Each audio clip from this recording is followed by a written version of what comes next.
Every family in a Game of Thrones and A Song of Ice and Fire seems to be extremely invested in their house mottos, familial sayings, and ancestral sigils.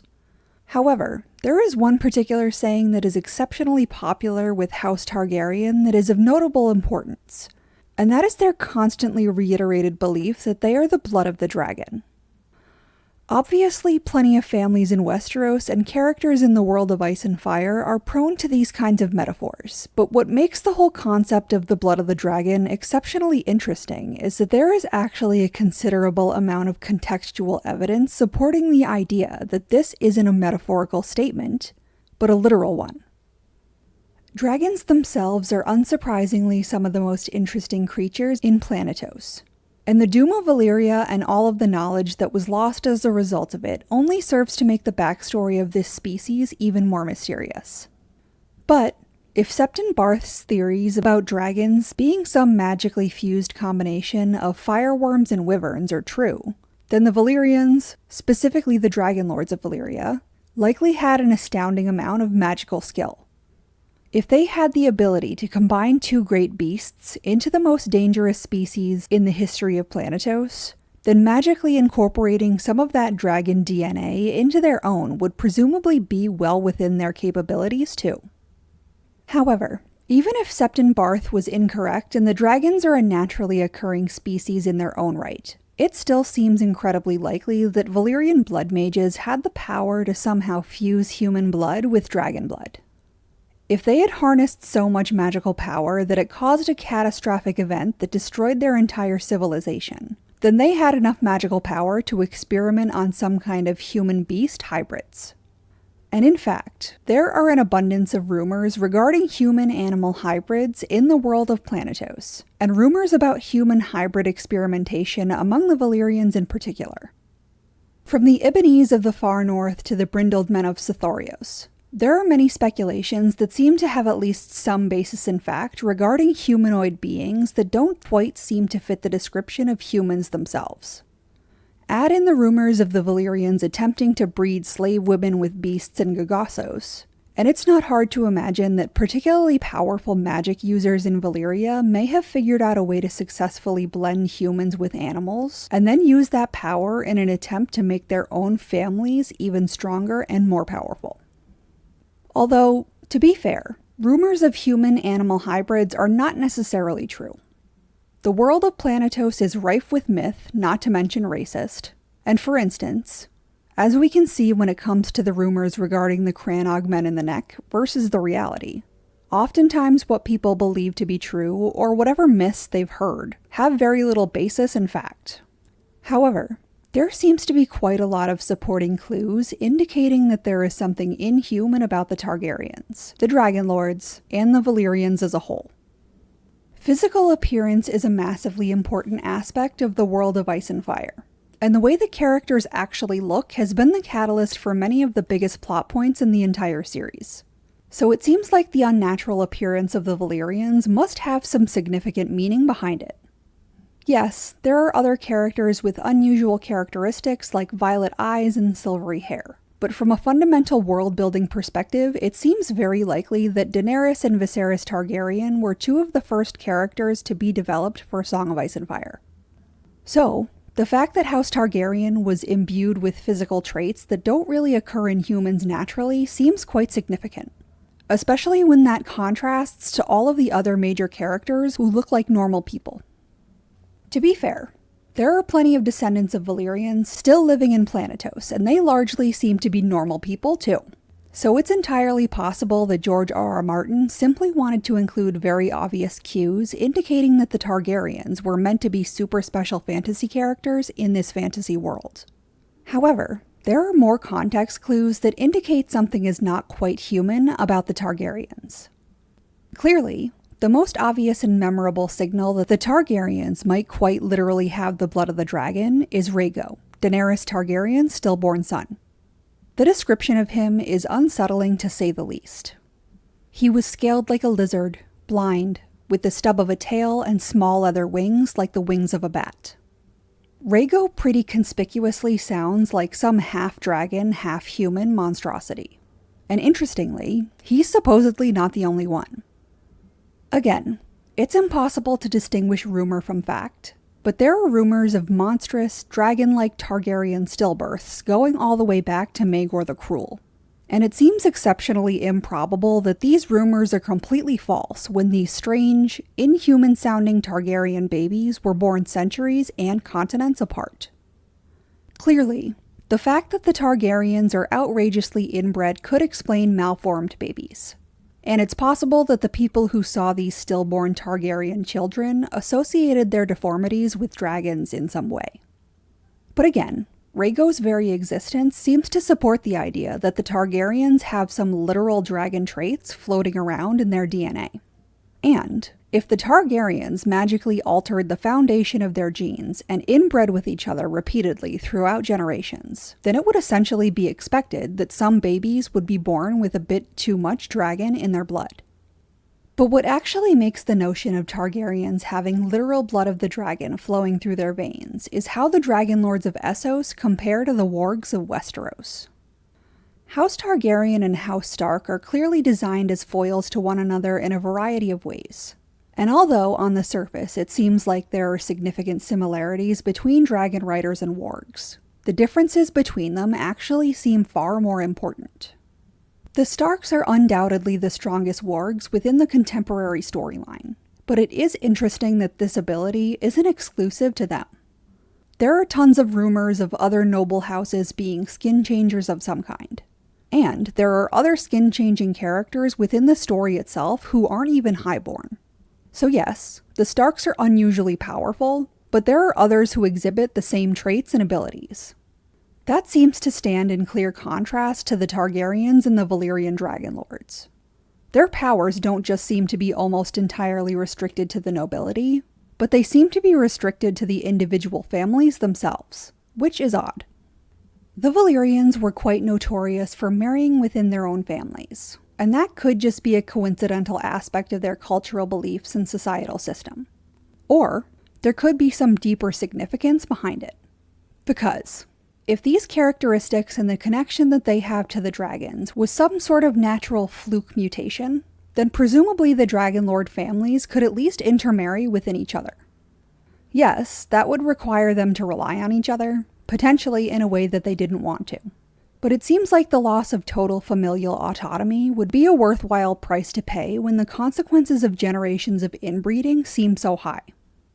Because while the Targaryens have a tendency to believe that they are gods among men, it seems like, from a genetic perspective, their constant inbreeding has had a catastrophic effect on their family. Yes, they managed to maintain power over dragons when the dragons still lived. But in every other sense, they seem to be weaker, unhealthier, and less stable than a normal human being. Their commitment to incest is intense, and it's worth asking the question why. After all, had they been more willing to expand their familial bloodline in Westeros, they might not have been overthrown so easily. However, if their powers over dragons depended on keeping their gene pool as shallow as possible, their intermarriage makes considerably more sense.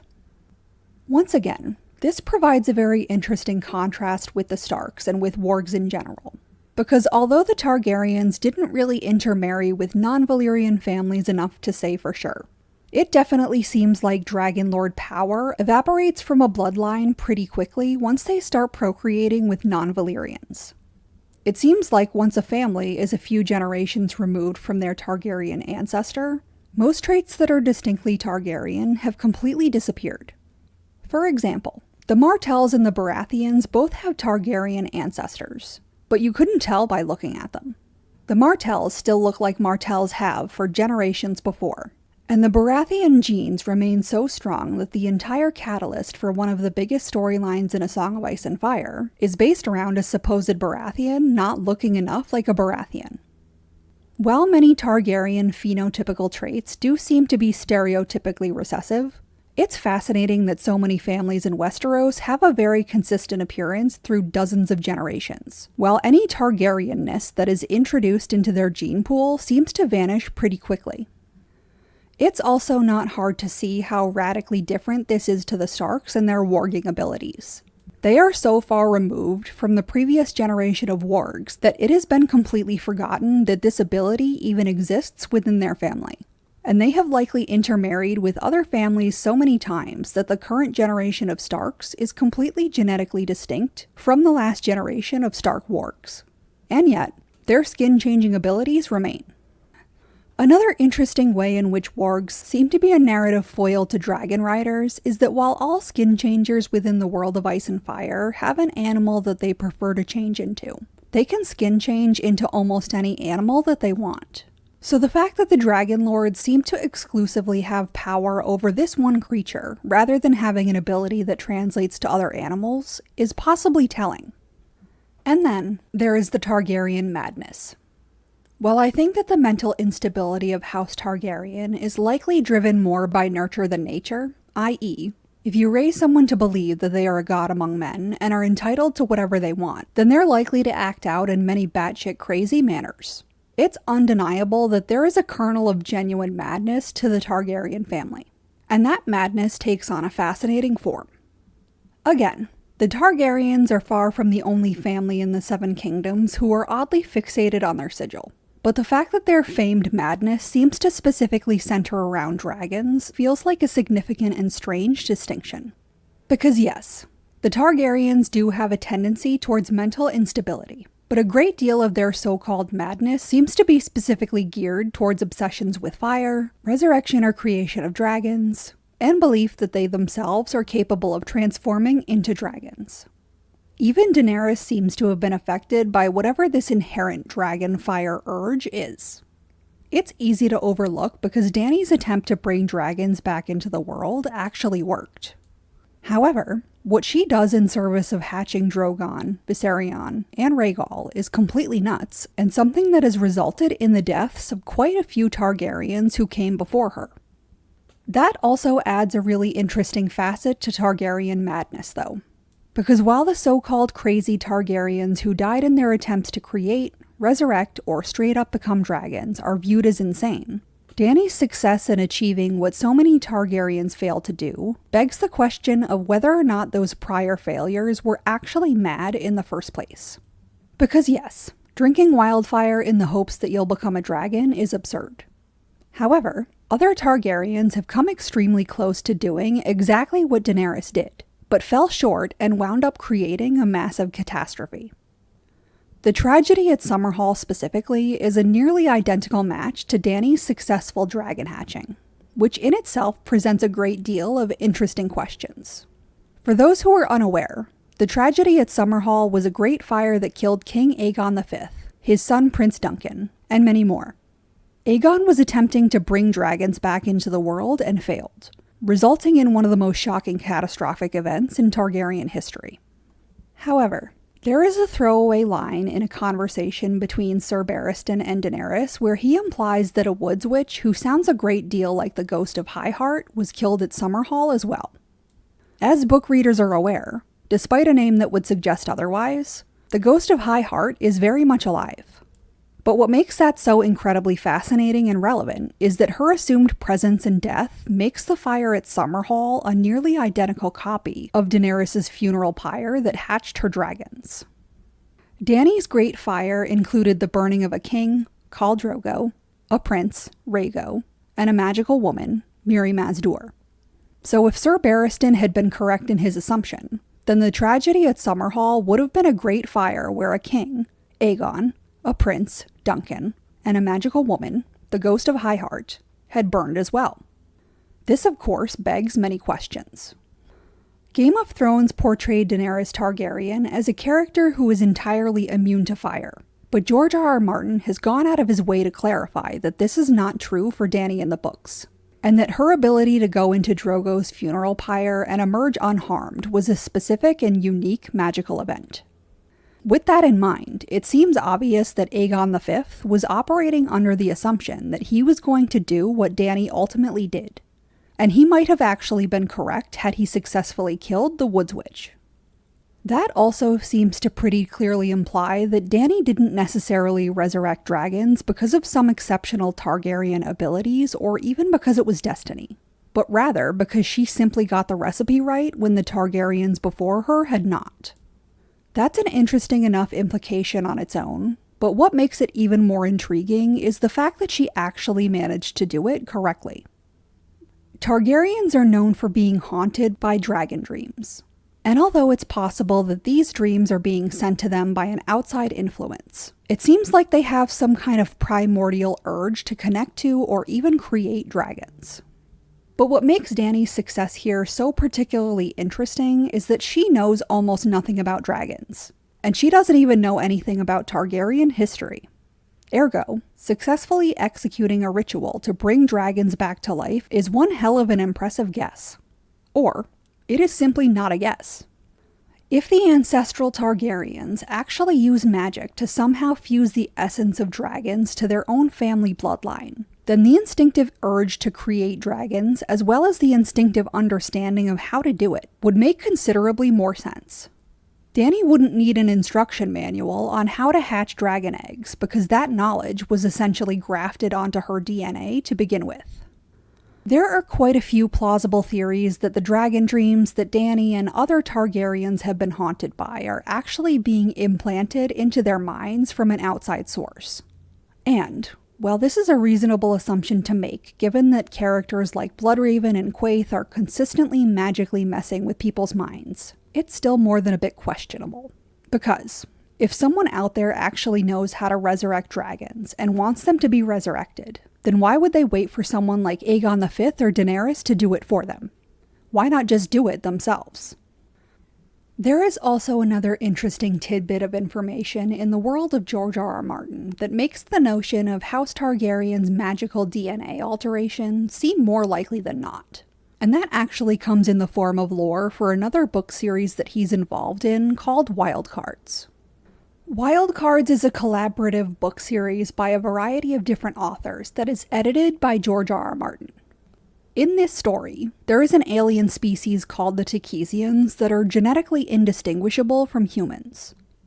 Quite a few people have noticed some striking similarities between the Takesians and the Targaryens, as well as the Valyrians as a whole. But the most relevant connection in this instance is within the main storyline itself.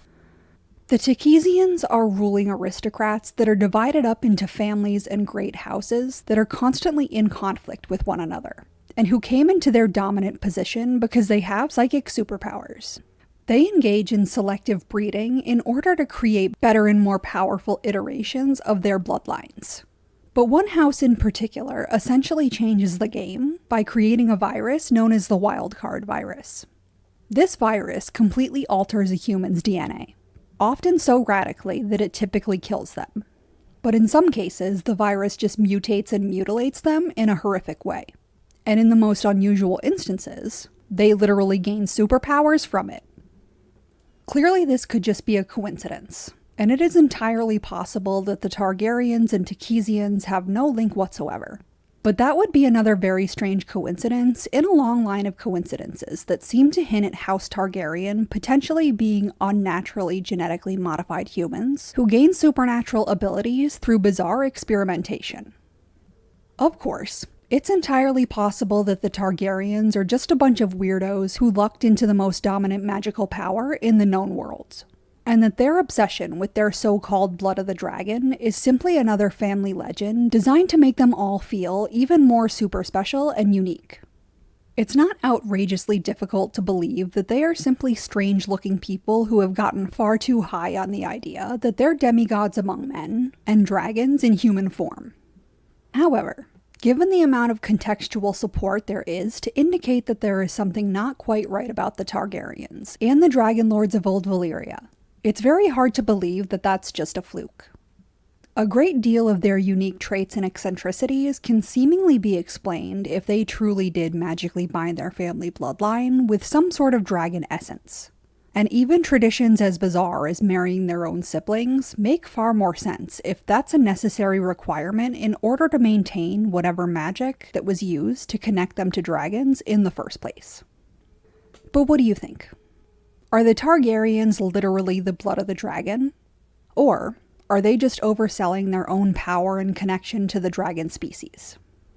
Leave your comments and opinions below. And if you're interested in more content like this, like and subscribe.